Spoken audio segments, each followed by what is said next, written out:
In Florence, the home of Michelangelo and Botticelli, all our groups take a Renaissance walk through the city center, as well as a tour of the Uffizi and Accademia galleries. You'll appreciate the passion and expertise of your guide when it comes to understanding the art and history in a place like Florence. I love teaching people the art and history of Europe. I love to teach history and art. And I think all of us are willing to teach in a kind of relaxed way.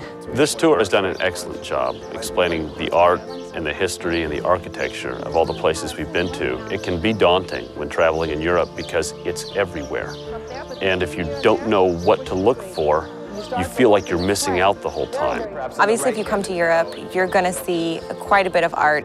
Whether you appreciate art or you don't, coming over here, you will certainly walk away with a great appreciation for the European art when you leave. I think the guides did a great job of making the art accessible to people. They were able to put it in perspective and also show the interesting parts about the important paintings. This was lost completely during the barbarian invasions, and it wasn't uncovered until 1506 when a farmer dug it up in his fields. It was not just dry, this is this, and this is the movement in this, and so forth.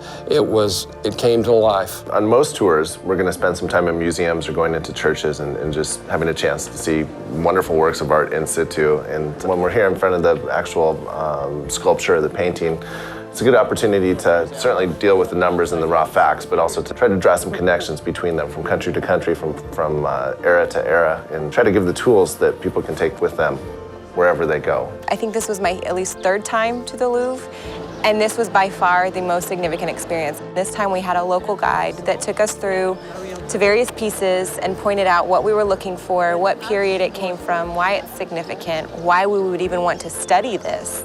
You get really just the best of everything without having to spend a whole day there and not knowing what you're taking in. So it's been awesome because you really know you're appreciating the best of what there is. They're in the church. It's during the moment of transubstantiation when the host and the wine turn into the blood and the body of Christ, and the killers take out their daggers and start to stab away.